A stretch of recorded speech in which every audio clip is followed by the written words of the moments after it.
Assalamu alaikum. Hare mi yuru ke on fola landis ko yawontre parti jimo wala taw hara ko yawontre parti jimo wombe sibude fode ay mas jallon. Donc on yide baba limu fa yibe continue golle mabbe den fi action nga be fala yede action nga men nani kadi be hali be jonni mu $50,000 fi no wawira recruitable suka ben ko actual fo mo kala heba 100,000 mo kala heba 500,000 fi dum no be kambe no la action wi ira wi candidature Mamadi Doumbouya e suti no wondo yeso makon bawuri mais en ala yewtude fus kambe be mijitake ko fewndi den non be mijitake tampere Guinée to wana action ngal tum fi déjà andite labeno don mamuno don ender laginen fop en ala situde préfecture din fo mais wana ko na créé to ngol sonja ngoni kono si grève waɗa ko kono hakkille taw hatoto wadde ka on miijitake alaji sellu no teddini on miijitake minen meɗen teddini on ha ɓay on jaɓali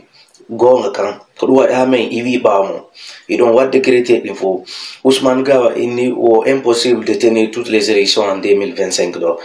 bawol kadi yalti ɓe renouvelli contrat ji maɓɓe ɗin fop joni hande kadi ko action ngal si tawi action ngal tawtiɓe har hande kadi ɓe heeɓi ko ɓe faala kon joni noon sukaɓen ko actual fo meɗen tori on meɗen jeeji on fi Allah ene laaɗo enen hiɗen andi dignité men on hiɗen andi ha wonto valeur lagine woni hande sigiri tun no wawno développude lagine ɓe daroɗo ɓe haala fiisi mandu 2040 ɓe renouveli contrat ji maɓɓe ni ɓe haalde fiisi ɓe organiser élection ko 2027 ko ɗum ɓe programme ni mais ɓay son jentake men on yawata famude ɗum noon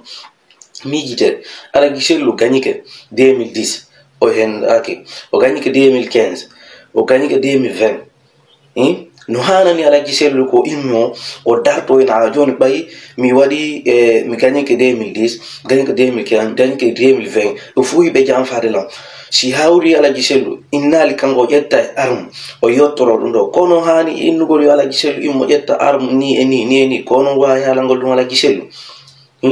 fiona ɗum wawi bawure tegiri 2021 ɗo o yalti o inni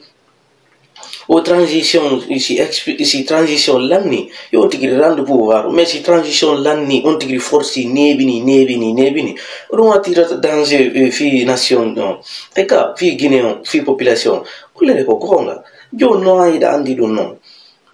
an yiɗa andi ɗum noon yiɗa hande yiɗa provoquede yo sukaɓen ko acte tawton fiino watta ñiiɓa e gonga nde ñande harɗa sambitade gonga ay wiye ɗum no iɗa andi harre ɗa ande sodugol jonnugo sukaɓen ko action mbuuɗi fiyo ɓe tawto wona ko hani noon bawori accede ɗum koko no waddere Alaji Sellu gagnike 2010 2015 2020 ɗum fuu mo gagnade ikka ɗo ko on o sae ɗo kadi ko o Mamadi Doumbouya woni dartade Alaji Sellu no suti dartiɓe ɓe fuu Alaji Sellu ko honto ɓe sakkitoɗo e kadi e ala juutingo yewtere ɓe sukaɓe ɓe Dakar jooɗi ɓe Dakar ɓe ala ñiiƴeɗa joni viije maɓɓe ɗe fof ɓe on heɓirde ko Alaji Sellu hara ko yennugo Alaji Sellu min tongame heeso ɓay to on wulali on miijitake on anda dignité mo on teddinali mo on yi hankin ko ɓe waɗi ko hankin ko vendredi de ko ɓe waɗi kon kankan mbuuɗi donga ɓe naɓɓuno kankan fiyo ɓe waɗu ko stade ɗum molna fiyo stade on heewi ɓenna ko janggal ngol mo Doumbouya mo janggal ngol mo alquran fiino candidature makko wayra kono goto har haali yimɓe ɓe duuɗali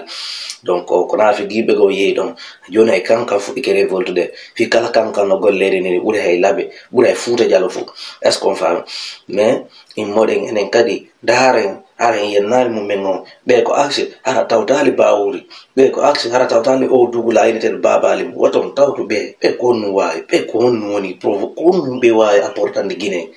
ko ɗum so bela fala landagol ɗum gaynata accitata ɓe ko kuudeta ittata ɓe ɗo si ɓe hakkilali ko kuudeta ko hakkude maɓɓe kadi ɓe felidirta kadi wona juutingo yettra a très bientôt fodi aymal mais an o inuɗo a jokkay o yennuɗo Alaji Sellu ɗo ɗewalle o comédien jomo fo woni darde ɗini sa wattanali yila on yolodoy to ɗiɗo kala ko par ce que min ala hawjande hay gotel moɗon action nga kadi ɓe ko action o ɗuwa famgo wata ɓe tawto few bawori si ɓe faala honno tugide ɓe faala mbuuɗi ɓe tawto gonga kam ñande gonga ñiiɓe leydi o ɓeɗo iwiɗo en hettay hoore men ɓe renouvelli noon contrat ji maɓɓe ɗingol koɗo waɗi ɓe faalaka e ɗum noon lan ɓe faalaka immade contrat ji maɓɓe ɗi lannali À très bientôt. Fodia Image Diallo, il y aura